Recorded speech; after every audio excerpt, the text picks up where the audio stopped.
शुक्लाम्बरधरं विष्णुं குருவே சரணம். சென்னையிலிருந்து உங்கள் பண்டிட் விஸ்வர். நாம் இன்று பார்க்க இருப்பது 19வது யோகம், நாமயோகம் என்று சொல்லக்கூடிய பரிகம் நாமயோகத்தை பற்றி பார்க்க போகிறோம். இந்த பரிகம் நாமயோகத்தில் பிறந்தவர்களுக்கு சனி பகவான் வலுத்து இருக்க வேண்டும், சந்திர பகவான் பலவீனமாக இருக்க வேண்டும். இந்த பரிகம் யோகம் பிறந்தவர்களுக்கு திருப்பதி வெங்கடேச பெருமாள் வழிபாடு மிக சிறந்த வழிபாடாக கருதப்படுகிறது.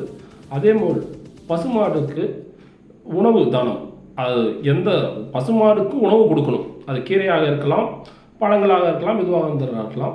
அதுபோல் பசுமாடுக்கு உணவு கொடுப்பது மிகப்பெரிய ஒரு வளர்ச்சியை கொடுக்கும்.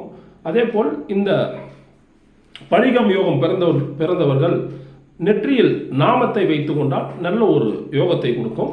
அப்படி அது வைக்க முடியாதவர்கள் மேல் சொன்னது போல் இந்த பசுமாடுக்கு உணவளிப்பது நல்ல ஒரு யோகத்தையும் வளர்ச்சியும் கொடுக்கும். அதேபோல் இந்த பரிகம் யோகத்தில் பிறந்தவர்கள் கன்னி பெண்களை இழிவாகவும் புரளி பேசுவது என்று சொல்வார்கள். அதாவது கற்பனையாக பேசுவது, அது எதுவாக இருந்தாலும் உண்மையோ பொய்யோ அவர்களை நாம் இழிவுபடுத்தக்கூடாது. முக்கியமாக கன்னி பெண்களை இழிவுபடுத்தக்கூடாது. இந்த பரிக யோகத்தில் பிறந்தவர்கள் அதுபோல் செய்தார்கள் என்றால் மிகப்பெரிய வீழ்ச்சிகளை பின்னடைவுகளை அவர் வாழ்க்கையில் சந்திப்பார்கள்.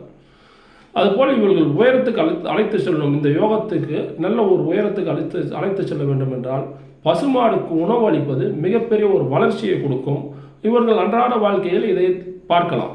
அதேபோல் திருப்பதி பெருமாள் வழிபாடும் நெற்றியில் நாமயோடும் இவங்களுக்கு மிகப்பெரிய யோகத்தை செய்யும். மேலும் இதுபோல் நல்ல தகவல்களை, ஜோதிடம் சம்பந்தமான நல்ல தகவல்களை தெரிந்து கொள்ள பின்பற்றுங்கள் உங்கள் விஸ்வ அஸ்ட்ரோவிஷன் சேனலை. நன்றி, வாழ்த்துக்கள். Don't forget to like and subscribe.